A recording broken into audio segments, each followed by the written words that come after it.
Hi, this is Esme of Wandering Star here. Thanks for joining me. We have a snowy Sunday afternoon where I'm recording. It is New Year's Eve, and I'm here to chat with you about the astrology of 2024, starting tomorrow. My goodness. So what I'm going to do today is go over how to fill out there's a page in the planner that says 2024 transits. So this is right in the beginning pages of the planner, and it's also available as a free download, as is this, which is a guide to 2024 transits. And also I have put all 12 rising signs charts for house keywords to look at the house keywords in a visual way. This really helped me when I was learning. All of these are free downloads, so I will put the link to that below. And today we're just going to hang out, and I'm going to show you how I look at a year ahead and show you how you can look at it too. So let's get started. So we're going to put this aside for now, and I'm really going to work with this house keyword chart. My example is Scorpio rising, but you can you'll be looking at the signs on the outside of this. If these are unfamiliar to you, I also have a glyph key as a free download. So again, link to that below. And I'm just going to give myself a little bit more room right off the bat and actually just white out this Scorpio rising so that I can have some room, because what I'm going to do is highlight around the outside of the chart. Oh, and of course this whiteout tape is failing because the camera's on. And we still are having a Mercury retrograde. I don't know who else is looking forward to Mercury going direct tomorrow. I do sort of love Mercury retrogrades, but I also, especially for making videos and stuff, it's kind of nice to have it direct. So I'm just going to start at the top. When I look at a whole year, I start by looking at Saturn and Jupiter.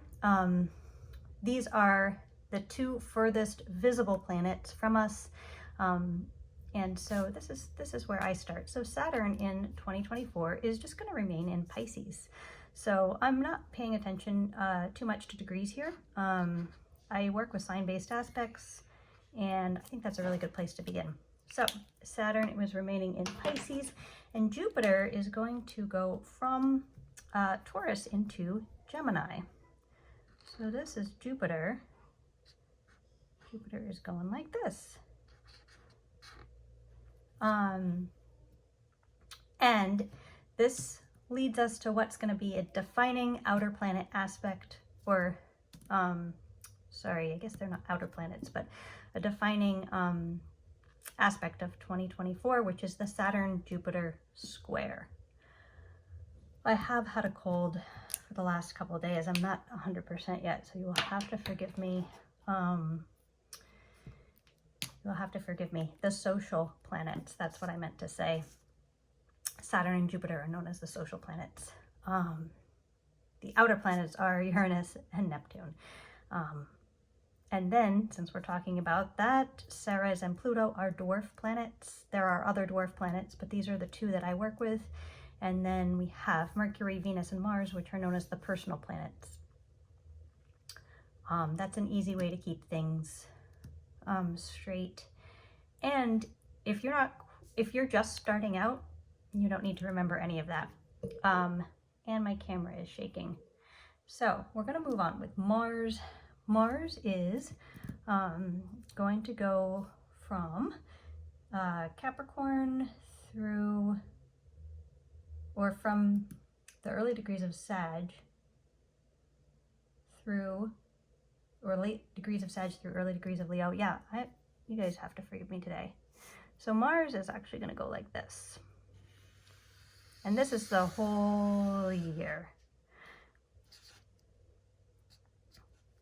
So this is Mars in a path for the year of 2024. Then we are going to give ourselves a note about Venus. So Venus, Mercury, and obviously the sun and the moon, they go through all the zodiac signs. So I'm actually just gonna write some notes for them kind of below, just to keep things simple. So Venus is starting the year as a morning star, which means you can see Venus in the sky, especially right now. We're kind of in the middle of winter, so you can really see Venus around, for me it's been around like between 6 to 7 a.m. So clearly and brightly in the morning sky, and it's really worth getting out, looking up, catching that. It's a beautiful planet. So we're going to go, Venus is in Sag, and around the zodiac and end in Aquarius. So starts 2024 in Sag, ends 2024 in Aquarius. Then we have Mercury. Mercury is going to retrograde 3 times in fire signs for 2024. So I'll just make a note of that over here. We have Mercury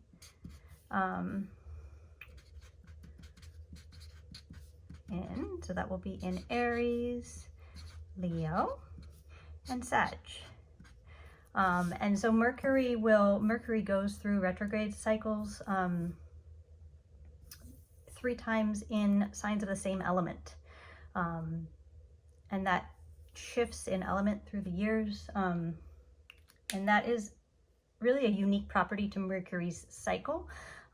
If you look at the sun conjunctions with Mercury in a year, there'll be 3 conjunctions with the sun when Mercury's retrograde, 3 conjunctions when Mercury is direct, and it'll make actually like 2 triangles that interlock that look like a star, a 6-pointed star. Venus, the cycle of Venus actually makes a 5-pointed star.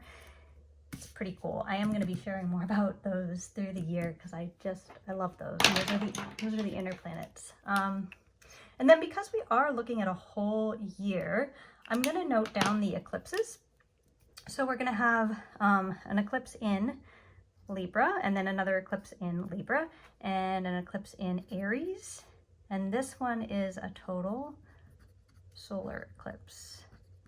And that will be visible at least in partial for all of North America. So definitely one to note, and I'm gonna hopefully see that. The last time we had an eclipse, partial solar eclipse, it was so cloudy where I was that I didn't get to see it. So I'm hoping I get to see this one. And then the last eclipse will be in, or not the last eclipse, but we'll have one in Pisces. So this is where the eclipses will be, and actually, to just be a little more accurate, I'll draw it on this side of Saturn, just to satisfy my own wants. So, and then we go on to Uranus and Neptune. One interesting thing about about Neptune and Uranus. I have one interesting thing about each.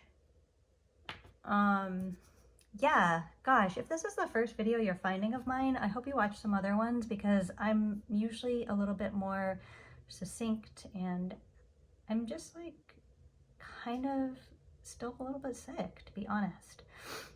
So Uranus is in Taurus for all of 2024, and Neptune is in Pisces for all of 2024. And yeah, and Neptune's actually like over here at like the later degrees of Pisces. But we're just drawing things in. We're not worrying about degrees for now. So one interesting thing about Uranus to note is that Jupiter will conjunct Uranus right before Jupiter moves into Gemini. So that's just something to note, just because they're outer planets, so it doesn't happen that often. That'll be, yeah, I don't even know how many years, at least over 12 before that happens again. And then even when it happens again, it'll be in Gemini.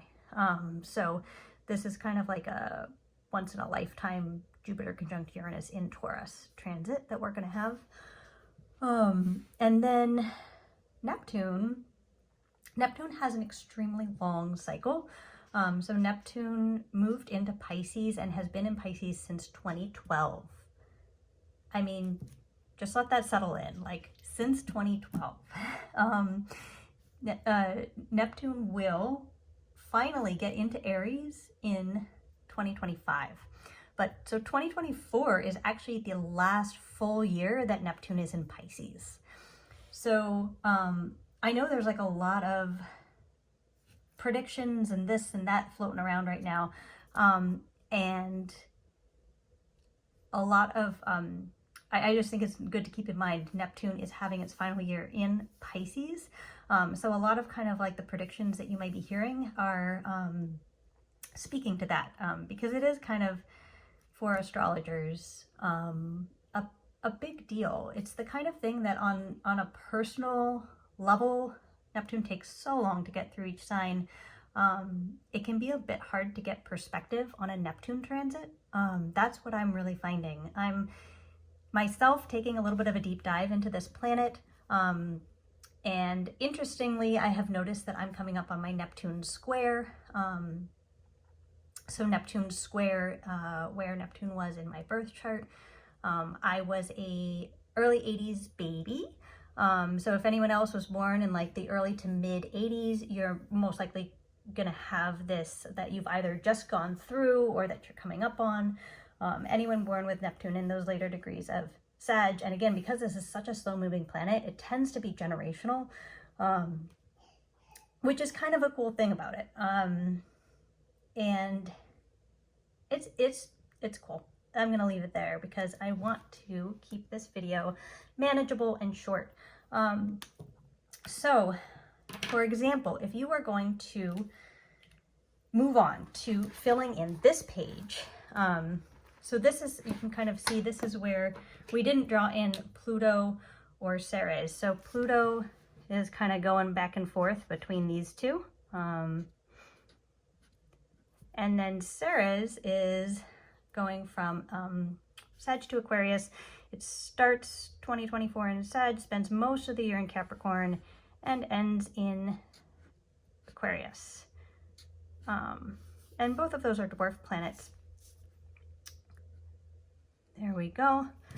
Okay, so now we have our visual of kind of what 2024 is bringing, and we can take our planners. Now we start the good stuff. So we're filling this out. So we're gonna say my sun sign is Aries. The element is fire, and the quality is cardinal. Excuse my messy writing. So, and then we can even just go in here and just say, okay, so I have an Aries sun. I'm gonna go in here and say I have a Pisces moon, and we know that this is the rising sign. And then I can say, okay, so what planets in the year, what's going on with aspects to my sun? Well, it's in Aries, and I can see, ooh, we're having a total solar eclipse in Aries. So I have an eclipse coming close to my sun. Eclipse. And I also see that Mercury is going to retrograde in Aries. So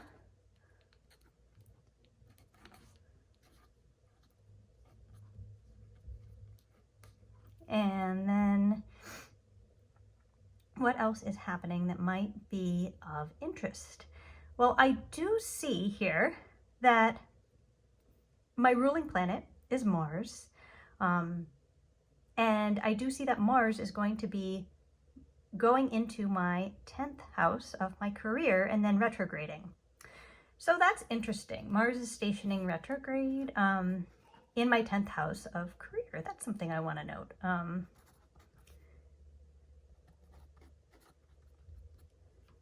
All right, so that seems pretty good to me. I have a couple eclipses in my 12th.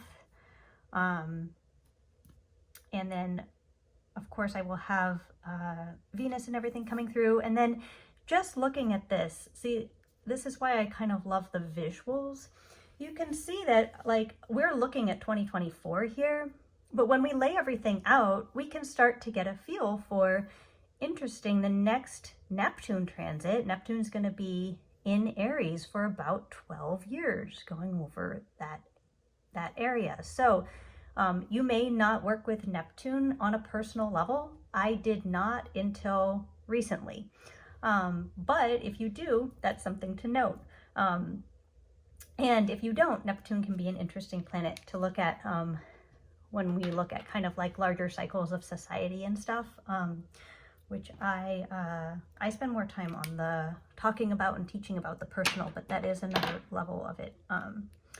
Then we can move on here to my moon sign. So my moon is going to be Pisces. The element is water, and the quality is mutable. Planets in the sky with aspects to my moon. Well, boom, Saturn. We know Saturn is transiting my moon. And as a sign, I'm feeling this very much as a sign-based aspect. I'm feeling Saturn very much in like these areas of my life.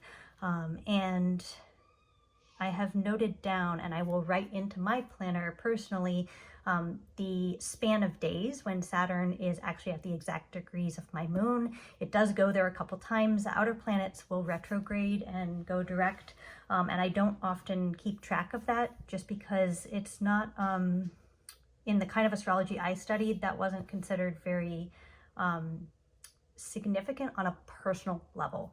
And because I do use astrology mostly as a tool for personal growth, intuitive development, and just getting to know myself and others better, I don't track the retrogrades of these outer planets. But I do know that because of the retrograde, Saturn will kind of hit my moon exactly several times. So I will write that in.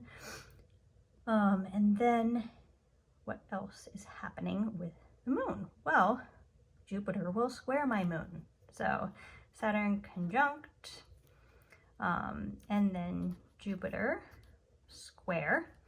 I need to look up the dates of that. We'll have a period where Mars squares my moon. And I think that feels good. That feels like it covers it. And we'll have like an eclipse there. Eclipse. Some eclipses kind of hit us really significantly, and others really kind of pass over. It's hard to tell. It's hard to, they're basically known as the wild card of astrology. And so let's wrap this up. My rising sign is Scorpio. Oh goodness. Scorpio. The element is water. I'm a lot of water. And the quality is fixed. And planets in the sky with aspects. Well, obviously Saturn will trine Scorpio, and we know that off the bat super easy because it's a water sign, and Saturn is in a water sign. So anything that you have in a water sign is going to be trined by Saturn. Anything you have in a mutable sign is going to be squared by Saturn.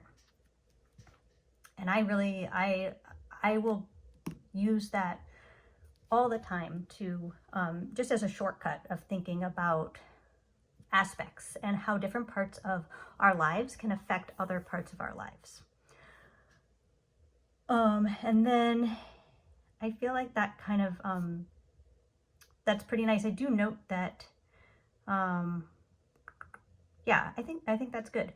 So what's really popping out to me here is this Saturn-Jupiter square again, and just thinking about kind of more deeply the areas of my life that playfulness and creativity happens in, and then the areas of my life that are affected by rules and regulations, credit, money in terms of inflation and other people's money would very much reside here. I know we're all going through that right now. Everyone is kind of dealing with this inflation situation. And that's just been really clear this season. So even though money and possessions as it relates on an individual level is in the second, money in terms of like any type of rules and regulations and other people's money, stocks, inheritances, all of that, as well as just laws that govern what we can do, regulations. I think it's kind of interesting that the 8th house comes right after the 7th. So I put any kind of rules and regulations about partnership go into the 8th house for me. I will be sharing a lot more this year. Thank you so much for joining. I am going to sign off, and you can find all my stuff in the links below. Thank you so much, and here's to having a wonderful 2024.